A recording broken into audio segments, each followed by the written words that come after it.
Currently, our daytime demand is supplied with our hydro and our diesel power plants and our coal power plant. But if we had solar power generated at least during the daytime, even without any storage, we would have been able to supply enough energy to compensate the daytime demand. Whereas we would have shut down or not used or not purchased private energy to supply our daytime demand, such as the diesel power plants, and that is energy conservation. Knowing all this, Sustainable Energy Authority still don't want to focus on our solar and wind, but they want to keep on pushing for mini hydropower plants. Now, mini hydropower plants can't solve our power crisis because our power crisis occurs during drought, and during drought, mini hydropower plants can't run. If they want to run, they need to dry entire rivers to run their plants, yet they can't run at a full scale. Now, if you look at some of these mini hydropower plants that are operating during drought, they operate with minimum capacities, and at times these mini hydropower plants are shut down for days and at times months. And during certain times of the year, overall plant factor of these mini hydropower plants go down up to about 10%. We have more than 200 mini hydropower plants with a generating capacity of about 330 megawatts. However, if you look at daily generation reports by the Ceylon Electricity Board, you will find that these 200 plus plants together can't even generate 1% of our energy requirement currently. When you have 200 plus mini hydropower plants that can't even contribute 1% of the energy demand during drought, you will understand why do we even need mini hydropower. Now, that is an interesting question to ask. All of these mini hydropower plants are run by various businessmen, from Sri Lanka's richest person to a lot of businessmen who are often politically connected have mini hydropower plants. Hydropower plant is like a bar license which politicians gets and give it to their friends, family members and other connected associates. Mini hydropower plant license better than a bar license, because with a mini hydropower plant license you will be utilizing public property or a common resource. A resource belong to the countrymen, the villagers, and you will be generating energy that is not going to help solve our power crisis, and you will earn millions and millions every month. You will not even invest any money at all. When you have the mini hydro development permit, you will go to a bank, ask for a loan, and you will get a loan at around 6% of an interest, whereas the common interest would be about 15 to 16%, and you will invest often part of your loan, not the entire thing. And since the day you're generating, you will be earning money from this common source belong to the people of this country. One businessman comes and steal all the water from rivers, streams and our waterfalls, fill in their pockets with millions every month. This is not just 1 or 2 million, sometimes it's 50 to 100 million every month. Mini hydropower plants are so destructive. They build weirs across rivers, destroying the riverbed, river banks, and completely disrupting the natural flow of water. And they divert all these water to a canal and collect it at a powerhouse so that they can generate energy. The water that should flow on a river no longer flow. The rivers are dried up for several kilometers, and with that, thousands of our aquatic species are gone. When you block a river by building a weir or a dam like that, as we know, fish species migrate upstream for their breeding purposes, and all of these get blocked. The fish can no longer go on the upstream, and their habitat, their generation, their reproduction will be over with. And they build a canal on the river bank without any regard to the river buffer or to the river bank. The moment these river banks fail, the rivers fail too. However, for them it's just money. It doesn't matter what the slope is. It doesn't matter how many rock boulders are located. It doesn't matter whether the strength of the river bank gets destroyed. It doesn't matter whether the movement of wildlife to the river to drink water and other purposes will be blocked by their canal, and it doesn't matter even if wildlife falls into their canals and die drowning. They will build a canal destroying the entire river bank. They will use heavy machinery where heavy machinery shouldn't be used, especially in areas where there is a landslide threat. They will cut whatever the trees in the way when they build this canal. They will cut any tree in their work sites, and they will use all these trees to build their canal and to support its structures. When they build a dam, they will block all the water from the river and divert it to their canal and then generate energy. And the aquatic biodiversity will be deprived of water, and the aesthetic beauty will be gone, and the waterfalls will be dry. We have seen Alihatha located in Sripada Sanctuary. One waterfall is completely gone. And how beautiful was that area? And unfortunately, most of these projects are done inside forest reserves, protected areas, and in very rural areas. Sometimes when we get to know these projects, they have already caused severe destruction. Unfortunately, environmental regulators such as Department of Irrigation, Central Environmental Authority, Divisional Secretariat officers, including Sustainable Energy Authority, which is anyway in support of mini hydro developers and not in solar development or in wind development, they're all in full support of these organizations, but hardly any care for environmental conservation. Now, irrigation department should know their responsibility to protect the rivers. They should not allow anyone to build dams across their rivers. If at all, if a river need to be blocked, they need to ensure that all the other environmental services are continuing, but they do not look at the river continuum. The Central Environmental Authority should look at the environment, the ecosystems, the biodiversity, and if a project is following the due process, whether it's harmful to the environment, whether it will cause severe environmental degradation, and they are not looking at it. The Department of Wildlife Conservation, on the other hand, they need to look at what sort of endemic or point endemic species are in this river, whether such rivers can be blocked, and if so, what impact would it have on these native fish species or crab species, or for that matter other aquatic species. They are not looking at it. They don't care. And similarly, Department of Forest Conservation, they should look at what protected areas are they violating, and can a project of this nature be allowed in a protected area? If so, what impact would it have on the protected areas when the rivers run dry and when the constructions are ongoing? Divisional secretariats should look at the water right of the people. Are the people will be impacted? Will they be deprived of water, or will they be in danger in terms of sudden release of water from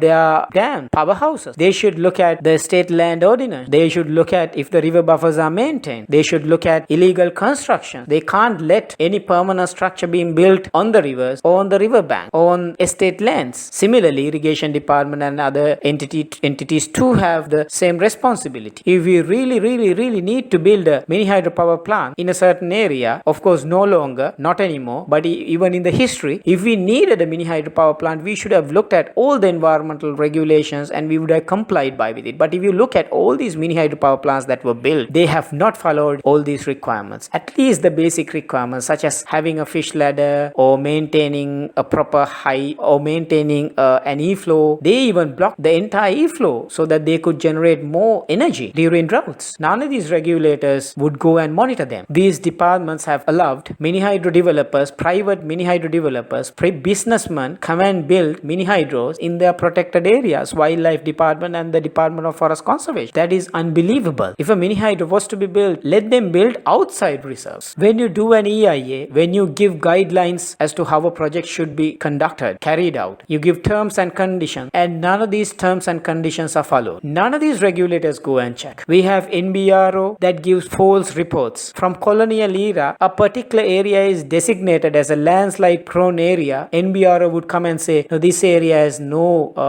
landslide threat. You can go ahead and do a mini hydropower project. How can you believe these organizations? Businessmen who own these permits are willing to spend any amount of money. We have seen situations where a project proposal is given today, EIE is handed over today, IEE is handed over today, you get the approval tomorrow. One day, 24 hours to read and understand an IEE that has hundreds of pages. You know how things happen. Letters issued, terms and conditions is issued, conditional approvals issued. None of these are monitored or adhered to. They are issued just to follow protocols. The destruction continues. These beautiful rivers are destroyed left, right and center. The river banks are failing. Landslide threats have increased. Biodiversity, the wildlife have faced severe danger of extinction. Their habitats are destroyed. The sediment gets collected in these rivers due to soil erosion, due to development, due to the use of heavy machinery, and the river stretches are dried up. The habitat have no place to live anymore. You have of water holes where the dengue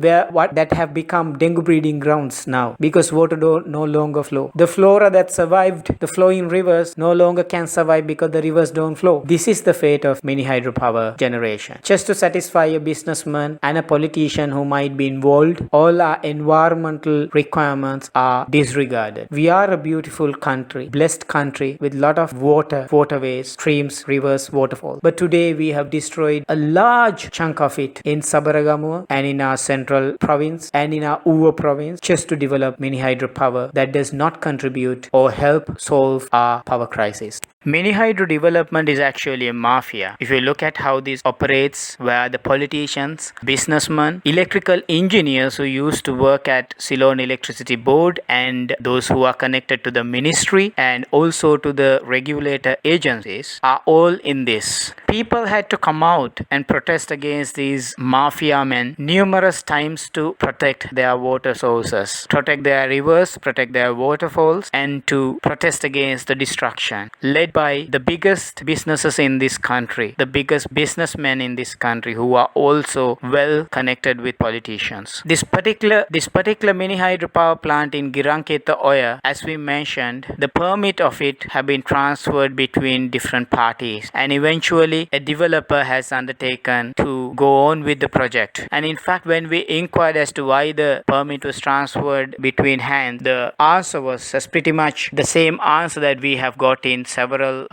power projects, was the fact that this area didn't seem suitable for such a development, and it was a very difficult terrain, and it was difficult to develop a mini hydropower plant in this area, and that itself shows the fact that it wasn't a suitable area for a similar development project. However, looking at the return, looking at the free money that these businessmen get from the public property, people's common resource, country's common resource, they would embark on impossibles.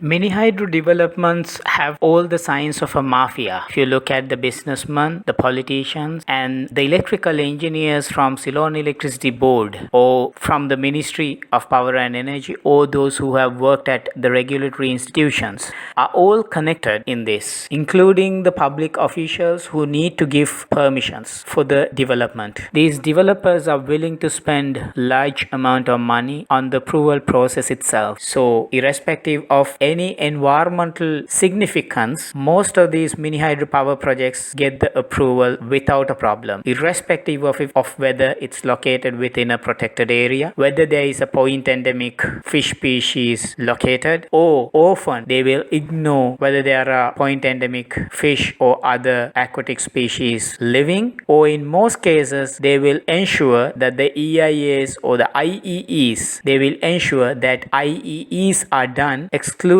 these species that would create unnecessary troubles for the project to go ahead. And there are consultants from environmental consultancy firms. There are certain environmentalists, biologists, ecologists, hydrologists, geologists, and other botanists and other experts who are helping these developers to come up with reports, often copy-paste, if not substandard reports that hides facts, reports that are prepared to get approvals, the reports that doesn't tell you the exact truth, and therefore it is in fact a mafia. When you analyze the Giranketha Oya mini hydro project, Kitulgala mini hydro project, this has the same mafia ingredients in it. And when you analyze the way the development is carried out and how the public officials, the regulators and other authorities are turning a blind eye to the destruction, you will understand the level of corruption, ignorance, and irresponsibility. The rear of this Giranketha Oya Kitulgala mini hydro power project is located just on top of a beautiful waterfall, and with this weir the waterfall will be entirely blocked, and any development that is carried out, especially when the weir is built and the canal is built and the powerhouse is built, you need to have a mining engineer along with you, especially when the rock boulders are blasted. But when we visited the location, there wasn't any mining engineer, or for that matter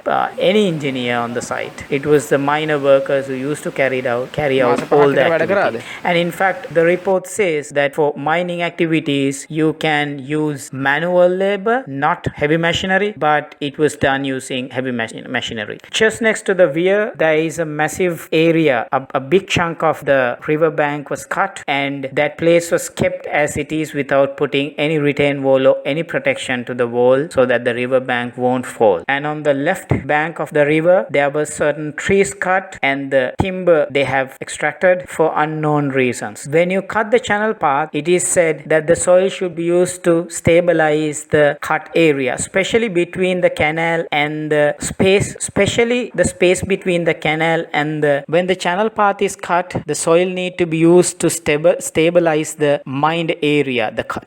When the soil is removed for the channel path to be built, the soil was to be used to stabilize the soil cut areas. But what we saw is that the soil was put to the river bank, and in that massive slope where the soil directly goes down to the river and the sediment gets collected, and the river banks getting eroded much further. It also destroys the underbrush that is prevalent in the river bank. Almost all these construction sites we observed, there are different oils, plastic, polythene, and certain chemicals, concrete, mud, and everything that was mixed to the river directly. There was nothing done to ensure that these unnecessary waste is getting mixed with the river water. Where the 4-bay tank was built, more than 20 feet of a height soil work had been noticed, but there was absolutely no retaining wall or soil conservation method used. And in fact, that soil cut is just 90-degree angle. There is no steps, terracing, or any other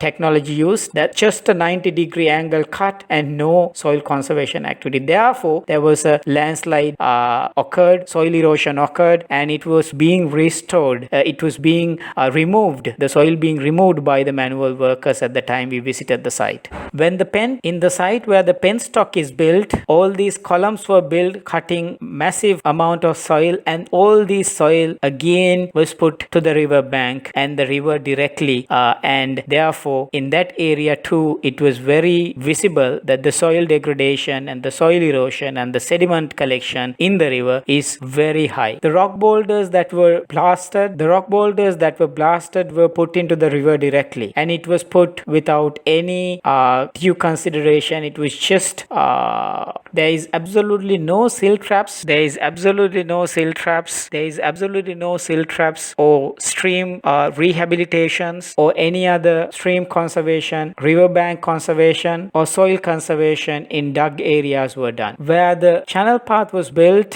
it was visible in most areas in the channel along the channel path had a 60 to 70 if not 80-degree angle to the river from a higher elevation, and all these soil that were dug and put onto the riverbank side would eventually go to the river. And such an elevation and such an angle like 70 to 80 degree in certain places, there shouldn't be any construction happening, because that is directly a great danger, and there could always be a landslide that can occur. The Central Environmental Authority report directly says, the Central Environmental Authority conditions directly says that you cannot do construction work during heavy rainy season.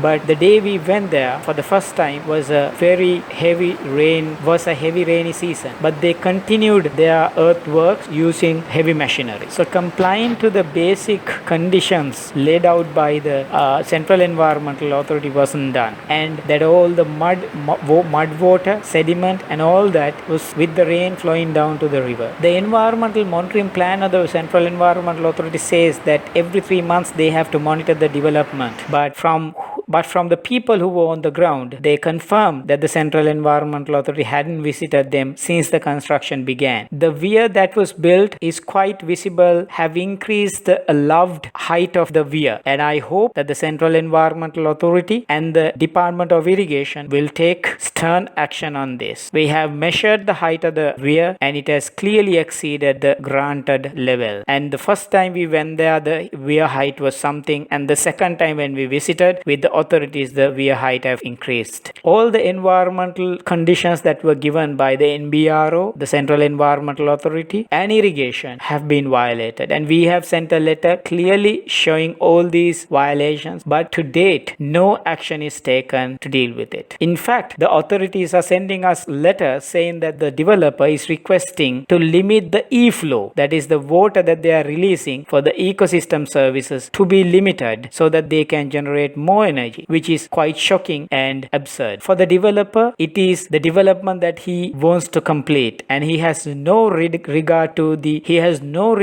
environmental requirements, the conditions and the terms that were given to him. And it's the responsibility of the authorities as well to ensure that they do regular monitoring and ensure that the conditions are not violated. If the conditions are violated, to impose hefty fines, and in situations where the conditions condition violations are so grave, even to cancel the project entirely. We have visited while the construction was going on, and we have also visited once the construction is over. Today, these environmental conditions that tells the developer to do rehabilitation work is not being done. None of the rehabilitation works that they are supposed to have been done. So these are just papers that the authorities, the regulators have issued, but the developers have not adhered during and post development process. And these are giving bad examples. These are setting bad examples to every other developer who will not abide by the compliance, who will not abide by the terms and conditions set by the regulators. The compliance will be taken for granted, and they will do their development any which they want, harming seasonal and annual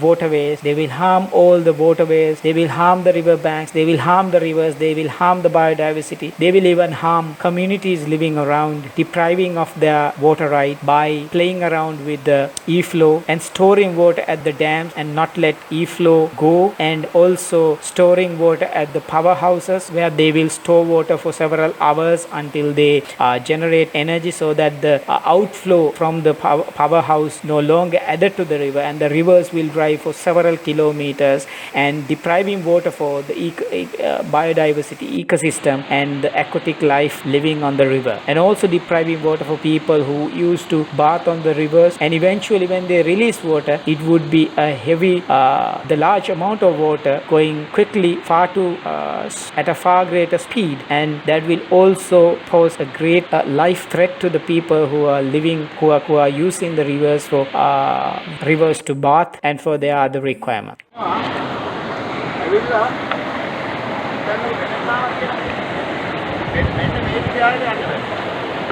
වතුරක් නැහැ, දේශීරාවක් මේක දේශීරාවක් ඉක්ම මේක මිස්සනවා මේක යන්න බෑ මෙයාට. හරි ඒක හඳ තමයි අර වගේ තිබ්බනම් පුළුවන්. මෙන්න මේ වගේ තිබ්බනම් ඇවිල්ලා මෙහෙ පැන උඩ යන්න පුළුවන්. හරි මේ ස්ට්‍රක්චර් එක වැරදි. මේක අපි පඩිපෙළ වගේ හදුවා නම් ඒත් වටේ. ඔව් ඒකත් එහෙමයි මේ දැන් මේ අපි මේ ෆිෂ් ලැඩර් එක මේ පැත්තේ නෑ, ෆිෂ් ලැඩර් එක වතුර යන පැත්තේ ඉන්න බෑ. මොකද? ෆිෂ් ලැඩර් එක හදන්න ඕනේ වතුර යන පැත්තකින් හදන්න ඕනේ. දැන් මාළුන්ට අතනින් මෙහාට එන්න බෑනේ. මාළු වහින කාලේ විතරයි කියලා නෑ. ඒ මයින් එක වැරදි කියලා. IUCN එකේ තමයි දේවක විහරකෝන් ඉන්නේ. දේවක විහරකෝන් මාළු ගැන මොනවද දන්නේ නැති එක. දේවක කැවිල්ලා මාළු එක්ස්පර්ට් කෙනෙක් නෙමෙයි. එයා ඇවිල්ලා මේ පැරසනොලොජි කරලා තියෙනවා. මූලික වශයෙන්. ප්‍රොමිසත්තුල.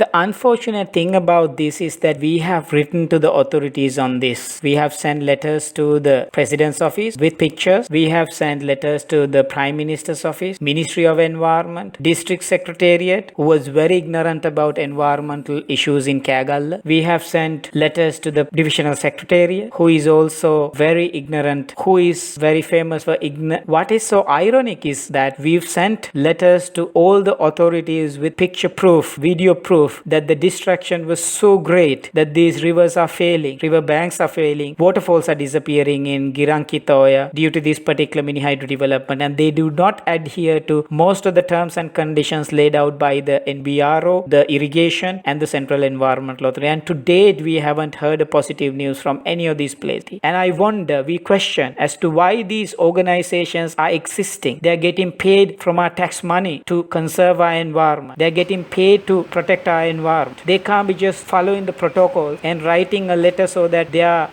backs are saved. They can't be writing a terms and condition letter to the developer and just keeping their mouth shut forever and not monitoring, not regulating, not knowing what goes on, not understanding the destruction. What's the point of this organization? And when the villagers protected, when the people in the area, community protected this water source for hundreds of years, and somebody from Colombo or somebody elsewhere connected to a politician goes and destroy the whole area where they can't even do a simple ground preparation for a house to be built without proper permits from Pradeshya Sabha to various different authorities. And here something I forgot is the Pradeshya Sabha. They own these places. They have the right, they have the power, they have the legislative framework to work within. They are the responsible entities of ensuring people's voter right, and everything is ignored. Nobody bats an eye about it. And a developer who has a lot of money and political connections are destroying one of the most beautiful ecosystems in this country. Whom can we complain? What can we do? Do we litigate? Will the judges understand our grievance? Will they know what is the importance of these ecosystems? Will they understand how a point endemic and endemic species go extinct after a decade or so? Not immediately, maybe not immediately. Will they understand that this is setting a bad precedence for the others? Will they understand that these terms and conditions as the basic rules, basic requirements are violated? Will they understand the depth and the seriousness of the issue? Will they feel the same way we feel for our environment, that our rivers are failing, our waterfalls are going dry, our rivers are going dry? Will they understand that our biodiversity is disappearing? Will they understand that these developments are not sustainable? Will they understand the mini hydros don't contribute to our national